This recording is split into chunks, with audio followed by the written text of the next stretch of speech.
महल के भव्य कक्ष में 3 रानियां बैठी थीं।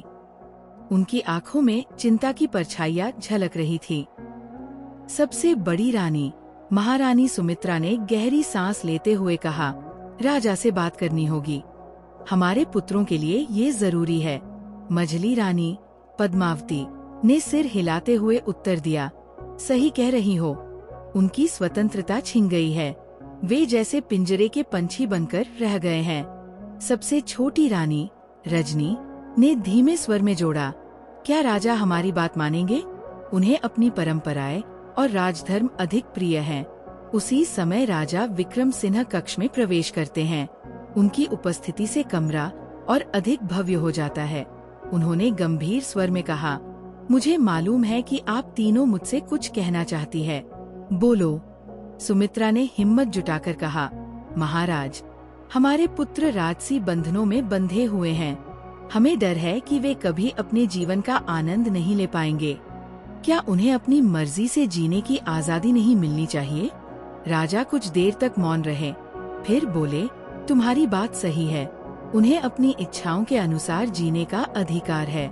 मैं वादा करता हूँ कि वे अपनी जिंदगी के फैसले खुद ले सकेंगे। इसके बाद राजकुमारों को पूर्ण स्वतंत्रता दे दी गई। लेकिन जैसे जैसे समय बीतता गया, समस्याएं बढ़ने लगी। सबसे छोटे राजकुमार अभय ने शराब की लत पकड़ ली।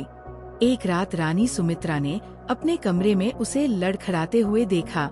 उन्होंने पूछा, अभय, ये सब क्या हो रहा है? अभय ने ठहाका लगाते हुए कहा, माँ, अब मैं आजाद हूँ। मुझे किसी से कोई डर नहीं। मैं जो चाहूँगा वही करूँगा। महल में ये खबर फैल गई। रानियां और राजा चिंतित हो गए। रानी पद्मावती ने राजा से कहा, महाराज, ये स्वतंत्रता उन्हें गलत राह पर ले जा रही है। हमें कुछ करना होगा। राजा ने गहरी सांस लेते हुए उत्तर दिया, मैंने वादा किया है और उसे तोड़ना मेरे लिए असंभव है। लेकिन हमें उनकी सही दिशा में मदद करनी होगी। इसी बीच महल में एक नई समस्या उभरकर सामने आई। राज्य के धन को एक सूदखोर ने अपनी चालाकी से हड़प लिया। प्रजा पर करों का बोझ बढ़ने लगा। रानी रजनी ने कहा, ये सूदखोर हमारे राज्य को बर्बाद कर देगा। हमें प्रजा के साथ खड़े होना होगा। राजा ने सहमति में सिर हिलाया और कहा, हम मिलकर इसे हराएंगे। लेकिन ये लड़ाई आसान नहीं होगी। क्या तुम सब मेरा साथ दोगी? सभी रानियां और राजकुमार एक स्वर में बोले, हम आपके साथ हैं। इस संघर्ष की शुरुआत हो चुकी थी। सूदखोर की सत्ता को चुनौती देने के लिए राजमहल और प्रजा ने एकजुट होकर कदम उठाया। महल में एक आपातकालीन सभा बुलाई गई।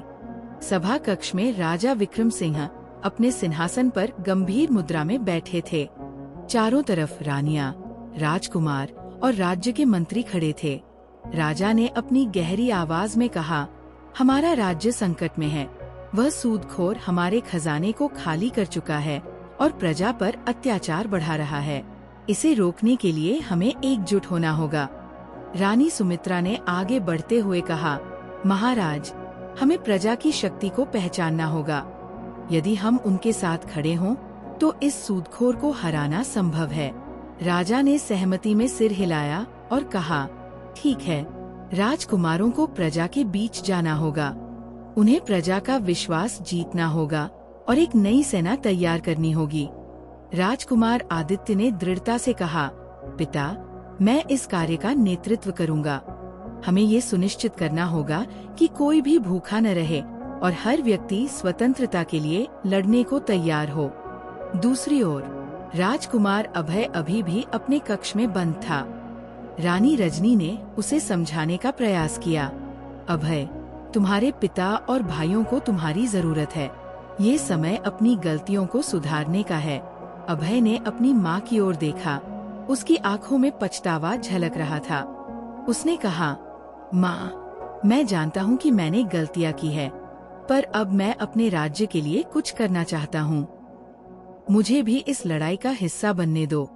रानी रजनी ने मुस्कुराते हुए उसके कंधे पर हाथ रखा।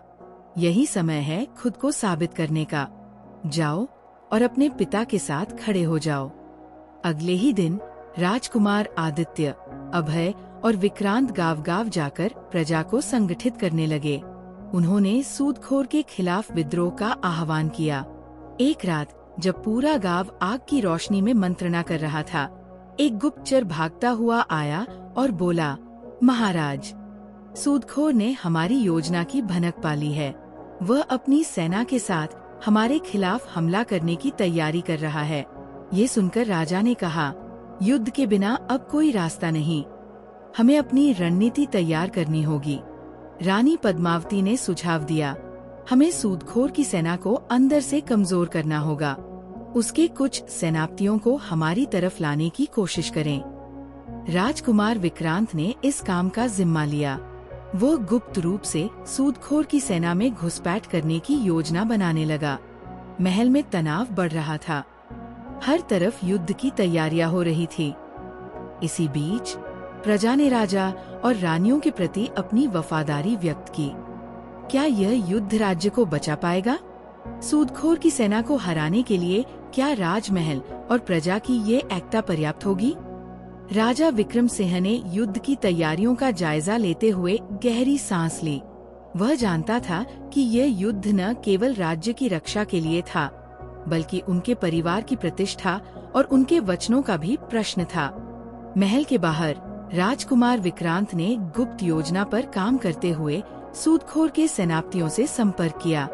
उसकी सूझबूझ और वाक्पटुता ने कुछ सेनापतियों को प्रभावित किया। ये लड़ाई आपके लिए भी विनाशकारी होगी, विक्रांत ने धीरे से कहा। सूदखोर के लालच की कोई सीमा नहीं है। यदि हम साथ मिलकर खड़े हों, तो इस युद्ध को टाला जा सकता है। सूदखोर की सेना में फूट पड़ने लगी। कुछ सेनापतियों ने गुप्त रूप से अपनी वफादारी बदलने का वादा किया। महल में रानी सुमित्रा ने युद्ध के लिए एक विशेष रणनीति तैयार की। उसने कहा, हमारा पहला लक्ष्य सूदखोर की सेना को भ्रमित करना है। हमें उनके रास्तों में बाधाएं खड़ी करनी होंगी और उनकी आपूर्ति काटनी होगी। राजकुमार आदित्य ने उत्साहपूर्वक कहा, हम जंगल के मार्गों को रोकेंगे और उनके सैनिकों को वहां फंसाएंगे।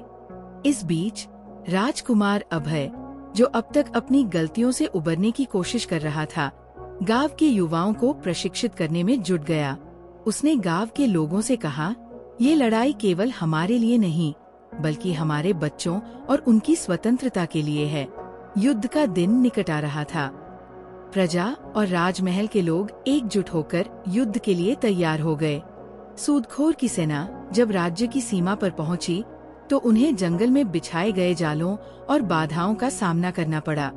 राजा विक्रम सिंह ने युद्ध के मैदान में आते हुए अपने सिपाहियों को संबोधित किया, ये लड़ाई न्याय और अत्याचार के बीच है। याद रखें, हमारी शक्ति हमारी एकता में है। युद्ध शुरू हुआ। सूदखोर की सेना ने पूरी ताकत से हमला किया, लेकिन प्रजा और राजमहल की संयुक्त ताकत ने उन्हें हर बार पीछे धकेल दिया। तभी सूदखोर खुद अपने सेनापतियों के साथ युद्ध भूमि में उतरा। वह जोर से चिल्लाया, तुम सब मुझे नहीं हरा सकते। ये राज्य अब मेरा है। राजकुमार अभय ने उसे ललकारते हुए कहा, तुम्हारा लालच तुम्हारी सबसे बड़ी कमजोरी है। ये राज्य प्रजा का है और हम इसे बचाने के लिए अपनी आखिरी सांस तक लड़ेंगे। सूदखोर और अभय की आमने सामने की लड़ाई ने युद्ध का रुख बदल दिया। अभय ने अपनी हिम्मत और कौशल से सूदखोर को परास्त कर दिया।